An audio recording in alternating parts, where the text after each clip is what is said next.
allons parler ce midi de jeûne et de prière. L'une des armes que Dieu nous a données dans le combat spirituel, c'est le jeûne, accompagné de la prière. Notre vie chrétienne, frères et sœurs, je ne le répéterai jamais assez, notre vie chrétienne est une vie de combattant.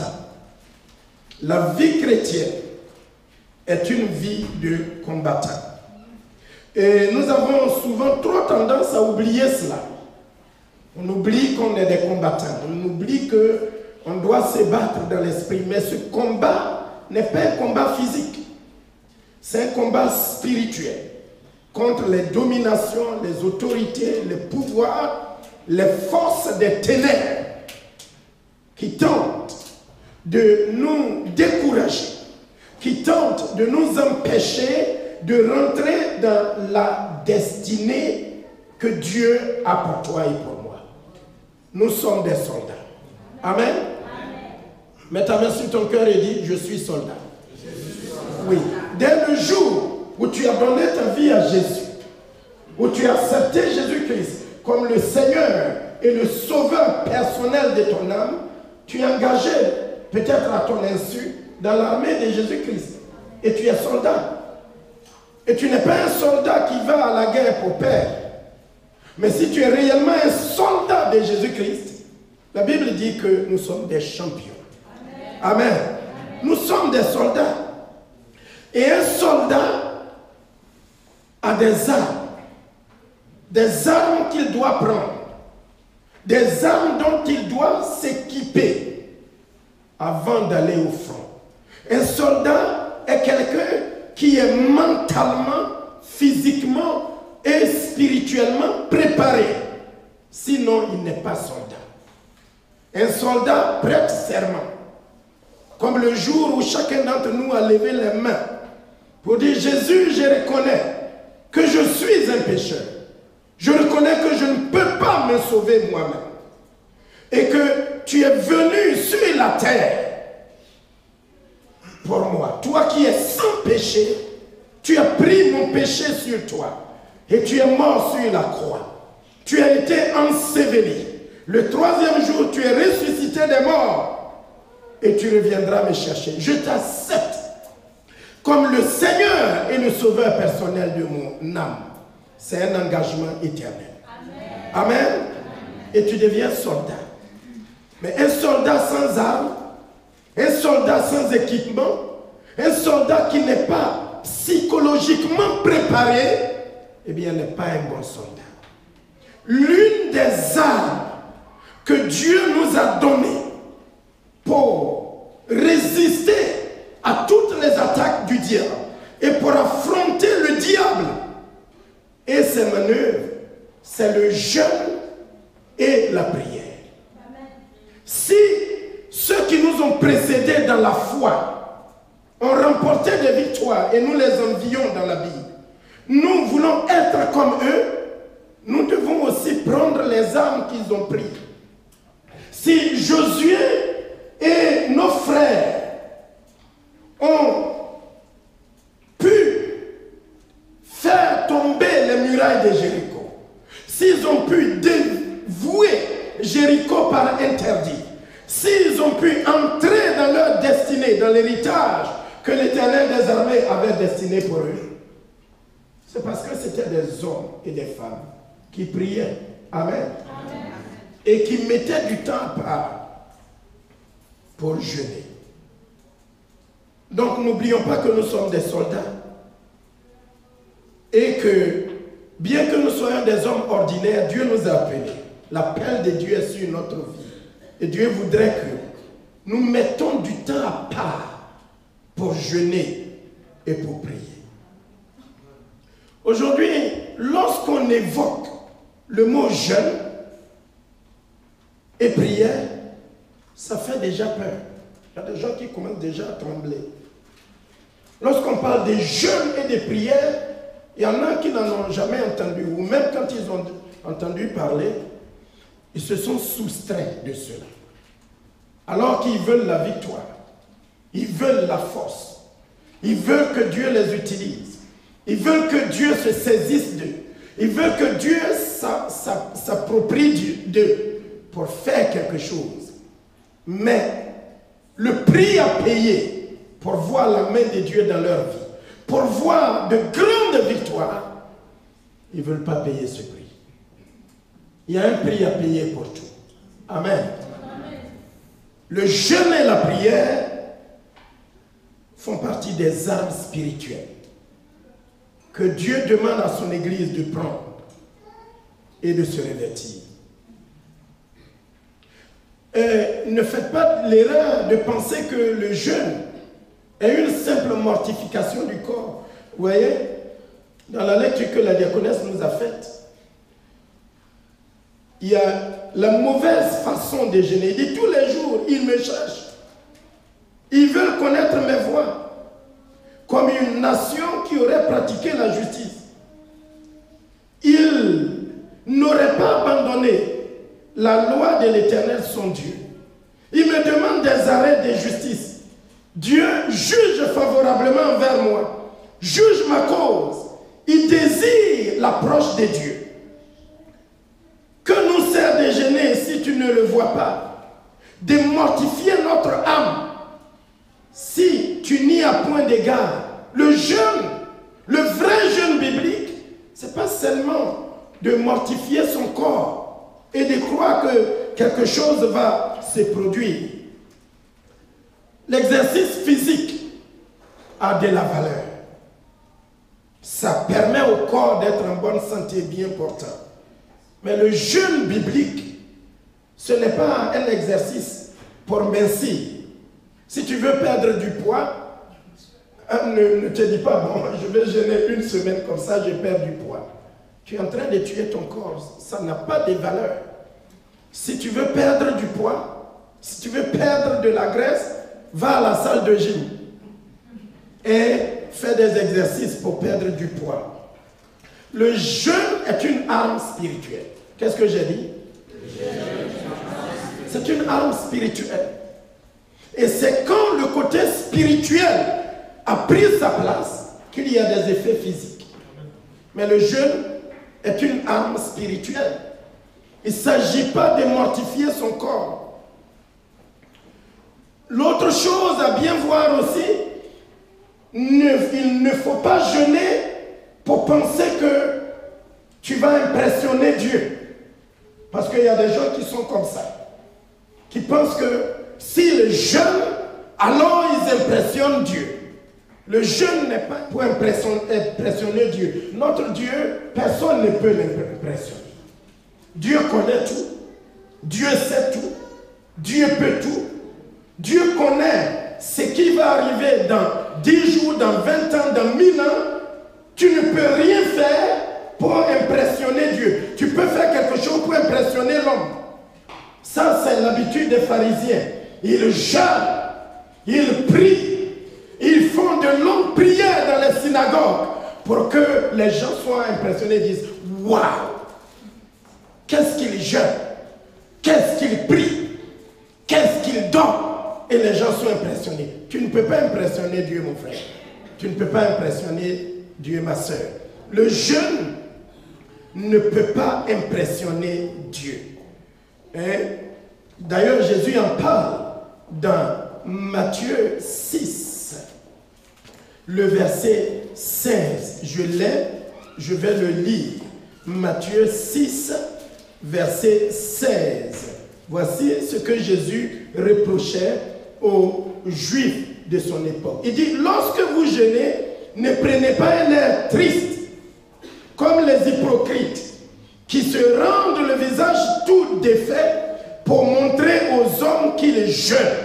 Je vous le dis en vérité, ils reçoivent déjà leur récompense. Amen. Amen. Lorsque vous jeûnez, ne prenez pas un air triste, comme les hypocrites, qui se rendent le visage défait pour montrer aux hommes qu'ils jeûnent. Je vous le dis, ils reçoivent déjà leur récompense. Ils veulent impressionner les hommes.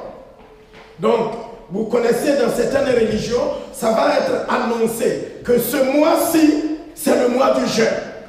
C'est le mois du Ramadan. ou c'est le mois du jeûne. Donc tout le monde entier sait qu'en ce moment-là, ils sont en train de jeûner. Et les Juifs avaient aussi cette habitude. Ils ont le visage défait, ils crachent partout.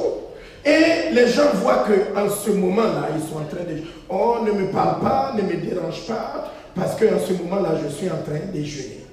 Et une fois que tu as impressionné les hommes, tu reçois quoi? Rien du tout.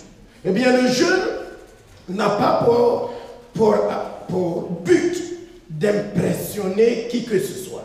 Tu ne peux pas impressionner Dieu. Tu peux peut-être à la rigueur impressionner les hommes, mais ils vont te dire félicitations. Ce monsieur-là, il jeûne beaucoup. Hein? Il a fait 2 à 3 jeûnes de 40 jours et de 40 nuits, et ça s'arrête là. Le jeûne n'est pas pour impressionner Dieu. Comme je l'ai dit, le jeûne n'est pas un moyen pour faire pression sur Dieu. Tu ne peux pas faire pression sur Dieu. Eh bien, si nous revenons à la lecture qui nous a été faite par la diaconesse, le jeûne, le vrai jeûne biblique, dans Ésaïe 58, le jeûne a plusieurs objectifs. L'un des premiers objectifs, à part le fait que le jeûne soit une arme spirituelle que Dieu a mis à la disposition du chrétien, le jeûne a pour premier objectif de nous permettre de nous humilier. Amen. Le but premier du jeûne, c'est de permettre à l'enfant de Dieu, au soldat en Christ, au chrétien qui veut marcher avec le Seigneur et aller de l'avant, ça permet au chrétien de s'humilier, d'humilier son âme devant Dieu. Ésaïe 58, le verset 5, je lis. Est-ce là le jeûne auquel je prends plaisir? Un jour où l'homme humilie son âme. Alléluia. Est-ce là le jeûne auquel je prends plaisir? Un jour où l'homme humilie son âme. Amen. Le jeûne biblique, le jeûne qui est une âme, le jeûne qui permet aux chrétiens d'avancer spirituellement, de dire à Satan, tu ne peux rien contre moi, de dire aux murailles de Jéricho, mon Dieu est plus grand que vous, de renverser des forteresses, de renverser des plans contre toi, ta famille, ta marche chrétienne. C'est d'abord, le jeûne te permet d'humilier ton âme. Amen. Le jeûne te permet d'avoir du temps pour abaisser ton âme, pour que ton âme devienne petite devant Dieu et que Dieu soit grand. J'ai enseigné ici ce que Jean-Baptiste a dit une fois. Il faut qu'il croisse et que moi, j'ai diminue. Le jeûne permet aux chrétiens d'humilier son âme, de faire. Vous voyez, les gens qui ne jeûnent pas, est-ce que vous avez une fois vu quelqu'un qui est orgueilleux? Vous connaissez, vous en avez rencontré? C'est des gens qui ne prient pas. Et ne leur demandez pas de jeûner. Ils ne connaissent pas ça. Parce qu'ils ne sont pas brisés. Ils ne connaissent pas le jeûne. Tu leur parles du jeûne, ils connaissent toujours manger, boire. 365 jours. Ils tremblent comme ça. Quand le ventre est un peu fermé, ils commencent à trembler et à avoir de la sueur. Et ils parlent avec arrogance. Mais le jeûne permet de briser, d'humilier ton âme. Il dit, courber la tête comme un jonc et se coucher sur le sac et la cendre. Ça, c'est l'habitude des Juifs. Est-ce là ce que tu appelles un jeûne? Un jour agréable à l'Éternel. Voici le jeûne auquel je prends plaisir. Détache les chaînes de la méchanceté. Dénoue les liens de la servitude. Renvoie libre les opprimés. Et que l'on rompt toute espèce de joug. Partage ton pain avec celui qui a faim. Et fais entrer dans ta maison le malheureux sans asile. Si tu vois un homme nu, couvre-le et ne te détourne pas de ton semblable. Amen. Quand tu jeûnes, le vrai jeûne biblique te permet de faire ton âme toute petite devant Dieu et de briser les chaînes, de faire du bien, de secourir le pauvre, je vais en arriver. Ça te permet de voir qui tu es devant Dieu, de rentrer dans ton identité, de devenir petit et Dieu devient grand. C'est ça le jeûne auquel Dieu prend plaisir. Amen. Donc le jeûne, il sert à humilier son âme devant Dieu. C'est la première chose. Le jeûne, c'est du temps mis de côté qui vous permet de prier. C'est pourquoi on dit jeûne et prière. Quand vous mettez ce temps de côté, vous humiliez votre âme devant Dieu et vous avez suffisamment du temps pour être disponible pour le Seigneur. C'est un exercice spirituel qui dispose vos cœurs. Qui dispose vos cœurs pour Dieu. C'est un exercice spirituel qui fait en sorte que votre cœur devienne de plus en plus disponible pour Dieu. Alléluia. Le jeûne et la prière permettent de restaurer la perte de notre premier amour. Vous voyez que quand on marche avec Dieu, quand on se convertit, tout chrétien nouveau-né, converti nouvellement, est toujours bouillant. Est-ce que je me trompe? On est toujours chaud. On n'a même plus envie d'aller travailler. On n'a même plus envie de faire d'autre chose que de prier, de louer, d'adorer. On veut rester dans la maison de l'Éternel. On est toujours présent. Même quand le culte finit, on n'a pas envie de partir. On veut sortir, aller évangéliser. C'est pourquoi il y a des gens qui ont des témoignages à servir. Oh, avant, tellement je priais. Avant, tellement je jeûnais. Avant, tellement je louais. Avant, je ne m'amusais pas du tout. Et maintenant? Parce que quand on marche avec le Seigneur et qu'on ne prend pas du temps pour jeûner et pour prier, on tombe dans la routine. On tombe dans la familiarité. C'est comme un mariage. Quand le mariage, on va avoir le temps ce mois, quand le mariage dure, on ne fait plus attention aux petits détails. Avant, on faisait attention à tout. Chérie, ne passe pas par là. Chérie, est-ce que je peux t'aider? Chérie, je te tiens la porte. À un certain moment, oh, toi aussi, tu ne peux pas ouvrir une porte. Pourquoi je vais te tenir une porte? Eh bien, la vie chrétienne aussi, c'est la même chose. On fait attention à tous les détails quand on est né de nouveau. Mais à un certain moment, alléluia, on perd notre premier amour pour le Seigneur. On perd la première communion qu'on a avec le Seigneur. Et le jeûne et la prière nous permettent de restaurer la perte de notre premier amour que nous avons dans le Seigneur. Le jeûne et la prière nous permettent d'entretenir une relation beaucoup plus profonde et beaucoup plus intime. Alléluia, avec le Seigneur. Quand tu jeûnes et tu pries, eh bien, tu abaisses ton âme devant le Seigneur. Dieu devient grand et tu deviens petit. Et ton premier amour, ton premier zèle, tous les petits détails qui étaient dans ta vie et qui faisaient que tu étais tellement heureux d'être tout le temps en contact avec le Seigneur, de le louer, de le prier, et à tout moment de recevoir des révélations, des visions, des songes. Dieu te parlait. Quand tu lui parlais, Dieu répondait. Tu entendais la voix de Dieu. Tout cela disparaît à un certain moment parce que tu n'as plus du temps pour Dieu. Mais quand tu prends du temps, quand l'Esprit te communique et tu prends du temps, tu retournes vers Dieu et que tu fais de Dieu ton premier amour, eh bien, ta communion avec Dieu devient de plus en plus profonde et intime. Est-ce que j'ai des témoins dans la salle? Le jeûne et la prière permettent de restaurer notre premier amour pour Dieu. Amen. Amen. Le jeûne permet de revenir à son premier amour et d'approfondir sa relation avec. Il dit maintenant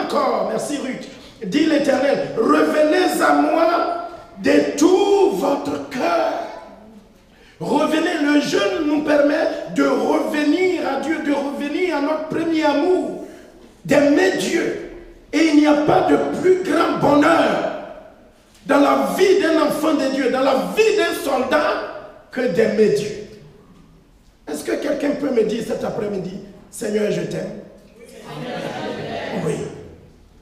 Mais ce n'est pas un amour vide. Ce n'est pas l'amour des hommes. Ce n'est pas je t'aime mais je t'ai fait mal. Ce n'est pas je t'aime mais je t'ai fait souffrir. Mais c'est un amour profond. Quand Dieu dit je t'aime, c'est un amour indescriptible. C'est un amour profond.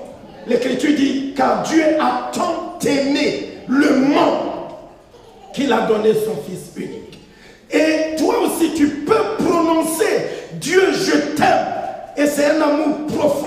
C'est un amour qui te pousse au don de ton cœur, au don de ta personne, au don de tout ce que tu possèdes. Et tu peux lui dire, Seigneur, je n'ai rien et je ne suis rien sans toi. Alléluia. Ça, c'est dans le jeûne et dans la prière. Quand tu n'as pas connu cette arme-là, tu peux prononcer le mot amour, mais c'est un amour vide. C'est un amour qui n'a pas le sens. Quand Dieu demande ton cœur, ça te fera trop mal. Quand Dieu demande ton corps, tu lui dis non, non, non, non, je ne peux pas te donner mon corps. Je ne peux pas te donner mon corps. Je vais mourir. Je ne peux pas te donner mon corps. Je vais trembler. Je ne peux pas te donner pourquoi je vais rester un jour sans manger. Pourquoi je vais rester 2 jours sans manger. Ah non, non, non, non, non, non, non. Je vais avoir quelque chose. Mais quand tu aimes, tu donnes. Tu donnes ton corps, tu donnes ton cœur. Tu donnes sans réserve. Parce que Dieu nous a aimés, il n'a rien été. Et quand tu rentres dans le jeûne et dans la prière, et que ta relation s'approfondit, rien. Tu peux dire, comme ce qu'on a vu l'année dernière, oh Seigneur, tout ce que j'ai est à toi. Et tout ce que tu as est à moi. Tu ne peux plus rien retenir. Seigneur, le peu de ressources financières que j'ai, ça ne vient ni de ma force, ni de mon intelligence, ni de mes calculs, ni quoi que ce soit, mais tu es le propriétaire de tout. Et tout ce que j'ai est à toi. Mais quand tu n'es pas encore rentré dans ce secret-là, donner ton cœur devient un problème. Venir le servir, il faut qu'on te tire. Tu n'es jamais pressé. Tu traînes des pas, tu deviens comme une tortue. Mais quand tu aimes, parce que tu jeûnes et tu es en relation avec lui, personne. Il y a un réveil dans ton cœur. Il y a un réveil qui sonne en toi. Il y a un réveil, il y a quelque chose qui te pousse et qui te bouscule. Qui fait que je suis dans la joie. Quand on me dit, allons dans la maison de l'Éternel, un jour dans tes parvis, le jeûne et la prière donnent l'occasion au Saint-Esprit de réveiller, de rallumer la flamme de la parole de Dieu. La véracité de la parole de Dieu, la puissance de la parole de Dieu dans notre vie. Levez la tête après avoir fini de noter et écoutez l'explication que je donne. Le jeûne et la prière, non seulement restaurent notre premier amour pour Dieu, et le jeûne et la prière approfondissent notre relation, notre intimité avec Dieu, mais l'un des bénéfices du jeûne et de la prière, c'est que le jeûne et la prière donne l'occasion au Saint-Esprit de raviver la véracité de la parole de Dieu, de rendre la parole de Dieu effective dans la vie du croyant. Amen. Est-ce que vous savez que le chrétien qui ne jeûne pas et qui ne prie pas, la parole de Dieu n'a aucun goût pour lui? Vous savez ça? La parole de Dieu n'a pas de goût. Lire la parole devient ennuyeux. Écouter la parole de Dieu devient ennuyeux. Aller à un séminaire, aller à des études bibliques, prendre cette parole, la lire et se s'approprier, ça devient trop dur, ça devient trop compliqué. Est-ce que c'est ton cas? Quand tu ne pries pas et tu ne jeûnes pas, la parole de Dieu n'a pas de goût pour toi. La parole de Dieu n'a pas d'essence pour toi. La parole de Dieu est pour toi quelque chose de trop compliqué. Ça devient une histoire passée. Tu ne peux pas voir comment la parole de Dieu est vraie. Mais la Bible dit que la parole de Dieu est la vérité. Amen. Elle est la nourriture de l'âme. Mais vous et moi, c'est seulement quand vous êtes serré, coincé, que vous mangez la nourriture que vous n'aimez pas. Mais quand vous êtes bien, quand on vous concocte un plat qui est bien, vous êtes heureux de vous asseoir et de le manger. Eh bien, c'est la même chose. Quand tu ne jeûnes pas, tu deviens charnel. Et comme la parole de Dieu est esprit et vie, tant que tu ne rentres pas dans le domaine de l'esprit et de la vie, par le jeûne et la prière, la parole de Dieu n'a plus de goût pour toi. La parole de Dieu n'a pas d'essence pour toi. Quand tu entends la parole de Dieu, tu la considères comme la parole des hommes. Et tu te demandes, est-ce qu'une telle chose est possible? Quand Dieu vient par la bouche d'un de ses serviteurs, tu dis, Dieu va opérer un miracle pour toi, tu commences à te demander, mais comment est-ce que cela sera possible? Mais quand tu rentres dans le jeûne et dans la prière, et que l'Esprit de Dieu s'empare de la parole de Dieu, elle devient un miroir, elle devient une réalité. Quand tu vois, tu regardes, tu lis la parole de Dieu, tu as une lumière. Le psalmiste dit quoi? Ta parole est une lumière, est une lampe à nos pieds. Et une lumière sur ton chemin. Et ça, tu ne peux pas comprendre. Tu diras, mais c'est des arabesques. C'est des choses que le pasteur raconte aujourd'hui. Tu ne peux pas comprendre les choses d'en haut, les choses spirituelles, quand tu es dans la chair. Mais quand tu entres dans le jeûne et dans la prière et tu t'abandonnes au Saint-Esprit, le Saint-Esprit rend la parole de Dieu réelle. Cet après-midi, que la parole de Dieu devienne réelle dans ta vie. Tu peux t'approprier de la parole de Dieu. Tu peux avoir le goût pour la parole de Dieu. Tu peux saisir la parole de Dieu. Tu prends tes décisions sur la base de la parole de Dieu. Jésus a dit au diable, l'homme ne vivra pas de pain seulement, mais de toute parole qui sort de la bouche de Dieu. Amen. La parole de Dieu ne faillit jamais. Le Seigneur appelle son église au jeûne et à la prière. Quand nous jeûnons et nous prions, nous donnons l'occasion au Saint-Esprit. L'heure est venue où l'église, où mon frère, ma soeur qui m'entend cet après-midi, nous devons donner l'occasion au Saint-Esprit de s'exprimer dans notre vie, de s'exprimer dans notre corps, de s'exprimer dans notre être. Le Saint-Esprit de s'accaparer de nous et de rendre la parole de Dieu réelle. Elle est réelle. Elle est la vérité. Elle est puissante. Elle est forte. Elle est capable de renverser n'importe quelle forteresse. Elle est capable de briser n'importe quel mur. Elle est capable de guérir n'importe quelle maladie. La parole de Dieu dit, il envoya sa parole et sa parole les guérit. Mais quand tu n'es pas encore en contact, grâce au Saint-Esprit, tu deviens insensible. Alors que l'église était en train de se développer et que l'esprit agissait, vous avez entendu, Ananias et sa femme Saphira, ils étaient dans la chair. Quand on parlait des choses spirituelles, ils étaient dans un autre monde. Et ça causait leur mort. Le jeûne et la prière permettent au Saint-Esprit de faire les choses dans notre vie. Le jeûne et la prière permettent à Dieu de transformer notre vie et de nous donner une expérience riche et beaucoup plus intime avec lui. Quand nous jeûnons et nous prions, nous donnons l'occasion à Dieu de transformer notre vie. Parce que Dieu a envie de te changer. Dieu a envie de te transformer. Il y a des caractères, des traits de caractère en toi qui ne peuvent pas rentrer dans le royaume de Dieu. Il y a des choses qui sont en toi que tu ne peux pas rentrer dans le royaume de Dieu parce que Dieu veut que nous lui ressemblons. Quand la trompette sonnera, ceux qui seront enlevés, l'église qui sera enlevée, c'est l'église qui ressemble à Jésus-Christ. C'est l'église qui a les mêmes sentiments que Jésus-Christ. C'est l'église qui ressemble à l'image de Jésus-Christ. C'est cette église-là qui sera enlevée. Jésus revient bientôt. Il revient pour enlever les siens. Il revient pour enlever ceux qui lui appartiennent. Mais dans le royaume de Dieu, si tu ne ressembles pas à Dieu, tu n'as pas ta place. Jésus est venu nous donner l'image de Dieu. Jésus est le reflet de Dieu. Il est le caractère, il est la gloire de Dieu. C'est pourquoi on dit Christ en vous, l'espérance de la gloire. Mais cette gloire-là se ternit de jour en jour par la chair, par les paroles qui sortent de notre bouche, les grossièretés, les regards de convoitise.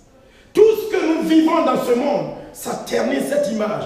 Quand nous jeûnons, quand nous prions, quand nous abandonnons notre corps, il y en a même qui se cachent pour faire des choses. Je ne te juge pas.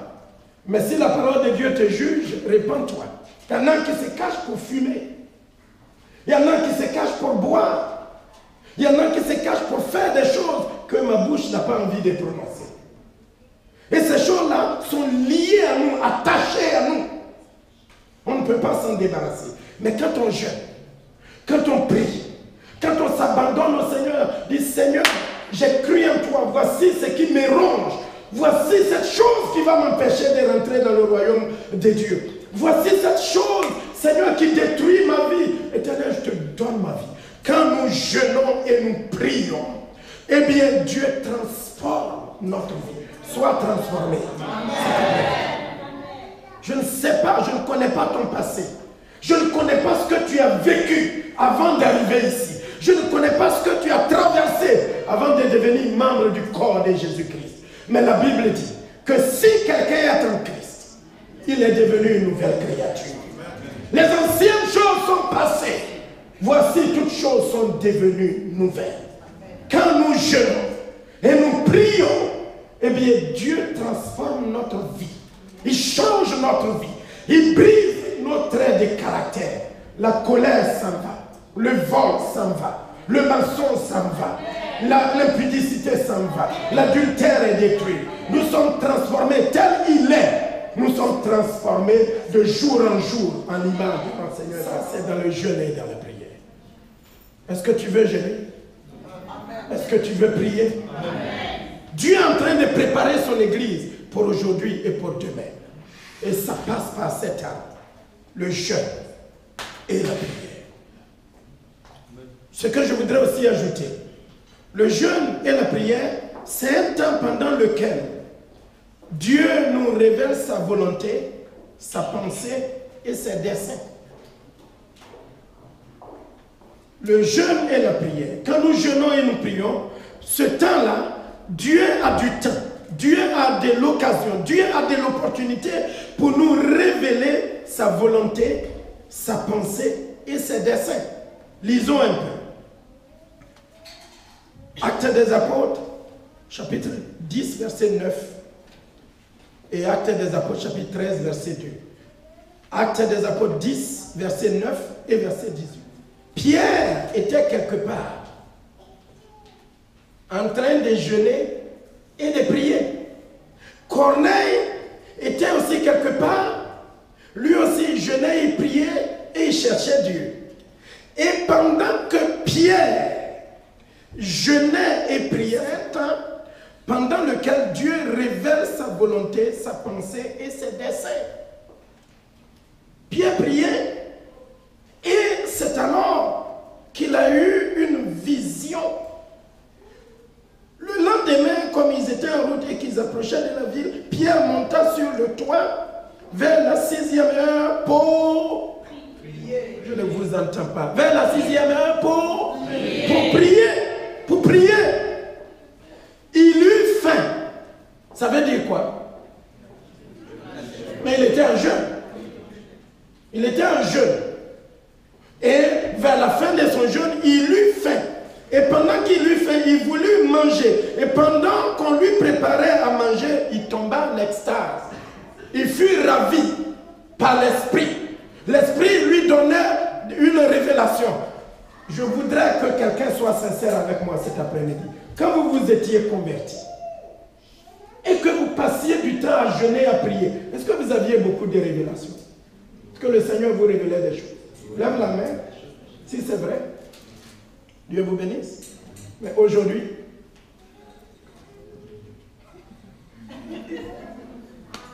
Amen. C'est du temps. Ça permet à Dieu de te révéler des choses cachées, de te transporter. Vous savez qu'aujourd'hui, il y en a qui viennent à l'église pour jouer. Il y en a qui viennent à l'église pour s'amuser, pour plaisanter ou pour rencontrer quelqu'un.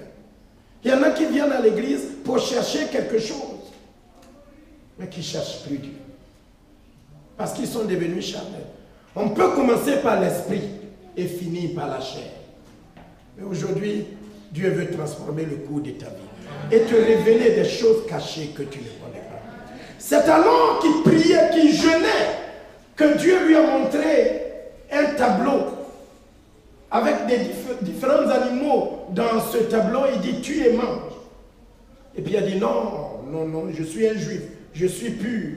Les animaux que tu me montres, je ne peux pas, je n'ai pas le droit de manger. Par 3 fois, le Seigneur était en train de lui parler. Dieu parle. Et ceux qui sont en esprit entendent la voix de Dieu. Et ils peuvent savoir où marcher et comment faire la volonté de Dieu. Est-ce que tu continues d'entendre la voix de Dieu ou la voix de Dieu a disparu? Alors reprends les bonnes habitudes en jeûnant et en priant. Et quand il a dit la 3e fois non à Dieu, eh bien l'Esprit de Dieu a commencé à le questionner. Au moment où il s'est assis et il réfléchissait, des gens ont sonné à sa porte. C'était des envoyés de Corneille. Eh bien, ce que cette vision signifiait, c'est tout simplement les animaux impurs qu'il voyait dans le tableau, c'est Corneille et sa maison. Et quand Dieu lui dit, tue et mange, ça veut dire, Pierre, je te donne une nouvelle mission. Tu vas te lever et aller dans la maison des païens. Ceux qui sont considérés comme impurs, pour aller leur prêcher la bonne nouvelle, pour qu'ils reçoivent la nouvelle naissance et le baptême dans le Saint-Esprit. Dieu parle et il révèle sa pensée. Il révèle ses plans, il révèle ses desseins à ceux qui ont du temps avec lui dans le jeûne et dans la prière. Que Dieu nous fasse grâce. Amen. Acte 13, verset 2. Pendant qu'ils servaient le Seigneur dans leur ministère et qu'ils jeûnaient et qu'ils priaient, pendant qu'ils servaient le Seigneur et qu'ils jeûnaient et qu'ils priaient, le Saint-Esprit dit, mettez-moi à part Barnabas et Saul pour le ministère auquel je les ai appelés. L'Esprit ne leur aurait jamais parlé s'ils n'ont pas pris du temps à jeûner et à prier. Mon frère, ma soeur, je conclus cette première partie de mon sermon aujourd'hui. Mais Dieu appelle l'Église. Et quand je parle de l'Église, je ne parle pas des 4 murs. Mais je m'adresse directement à toi. Le Seigneur t'appelle. Le Seigneur m'appelle au jeûne et à la prière. À prendre les armes. À nous lever de notre sommeil. Et à prier. À prier. À mettre du temps à part pour jeûner. Parce que c'est en le faisant que Dieu nous révèle ses pensées. Que Dieu nous révèle les desseins. C'est en le faisant que nous donnons l'occasion à Dieu de briser les murailles. Ce que tu as fait avec ta force et tu as échoué. Ce que tu as fait avec ton argent et aujourd'hui tu n'as plus rien. Ce que tu as tout mélangé de toi-même et tu es à bout. Eh bien Dieu t'appelle à revenir. Revenons à lui dans le jeûne, dans la prière. La dernière chose, c'est que Jésus dit que certains combats spirituels ne peuvent être remportés que dans le jeûne et dans la prière. Il y a certains combats, il y a certains problèmes, il y a certaines choses que si ce n'est dans le jeûne et dans la prière, nous ne trouverons jamais d'issue. Ça, c'est Jésus lui-même qui l'a dit. Ça veut dire que certaines victoires, tu ne pourras jamais remporter ces victoires-là si tu ne prends pas du temps pour jeûner, pour prier. Je lis cela dans Matthieu 17 et j'ai fini. Et nous allons prier et je laisserai la place à mon ancien pour finir avec nous. Matthieu 17, verset 21. Jésus nous dit, Donc c'est important de jeûner et de prier. Il y a nécessité que l'Église s'élève et se mette, que les familles, que les cellules, que les mouvements, le groupe musical, les dirigeants, les femmes de l'Église, les hommes de l'Église, la jeunesse de l'Église, que nous entraînons nos familles là-dedans.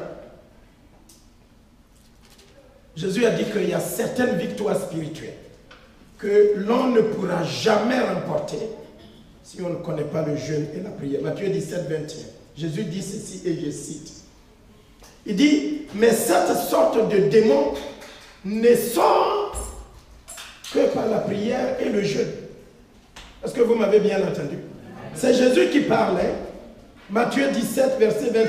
Il dit, mais cette sorte de démon, cette catégorie de démons, ce type d'esprit mauvais, ils ne sortent que par la prière